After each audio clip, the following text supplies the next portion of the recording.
Assalamualaikum warahmatullahi wabarakatuh. Hai everyone, perkenalkan nama saya Nisaul Istiqomah. Saya di sini akan mempresentasikan beberapa jurnal yang saya baca terkait dengan dinasti politik. Fenomena politik dinasti di Indonesia ini emang telah menjadi topik yang mungkin relevan dalam pengkajian politik dan demokrasi pasca reformasi. Berbagai penelitian menunjukkan bahwa desentralisasi yang bertujuan untuk memperkuat demokrasi lokal justru membuka peluang bagi elit lokal untuk bisa mempertahankan kekuasaan mereka melalui politik dinasti. Sopian dalam jurnalnya menjelaskan bahwa praktik politik dinasti di Indonesia ini terjadi karena adanya mekanisme wealth defense, di mana elit-elit politik lokal ini menggunakan sumber daya ekonomi dan kekuasaan untuk bisa mempertahankan kendali atas wilayah mereka. Nah, hal ini mencerminkan bagaimana sih kekuasaan politik ini seringkali dikonsolidasikan dalam lingkup keluarga dan juga kelompok-kelompok orang terdekat, sehingga menghambat munculnya pemimpin-pemimpin baru yang memang lebih kompetitif dan juga independen. Nah, dalam hubungan pusat dan daerah, Jati dalam jurnalnya juga menyoroti dilema antara sentralisasi dan desentralisasi dalam kebijakan otonomi daerah.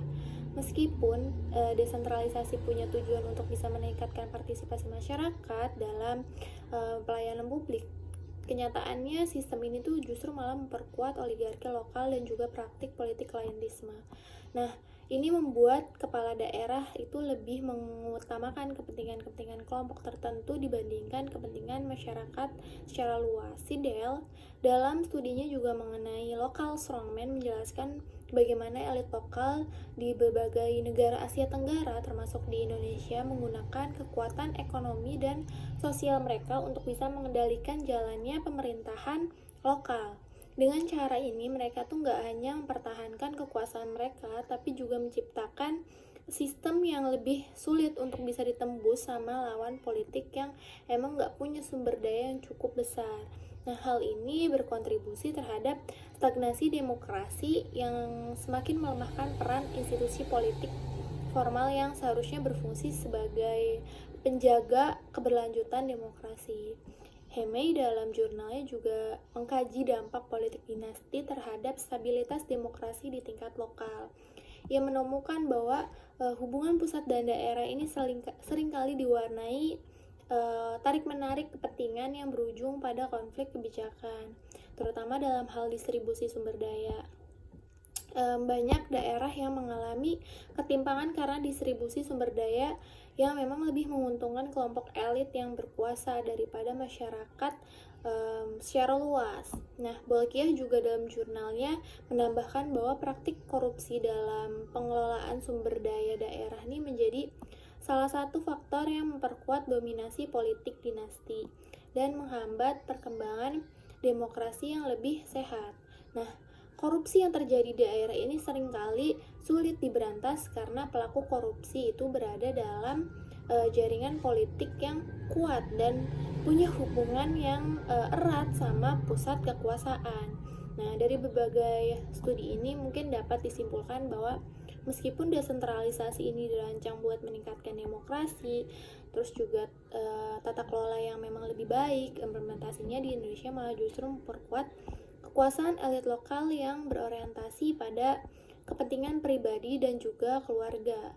Nah, dalam banyak kasus masyarakat hanya menjadi objek dalam sistem politik yang dikendalikan sama segelintir orang yang punya akses terhadap sumber daya ekonomi dan juga politik.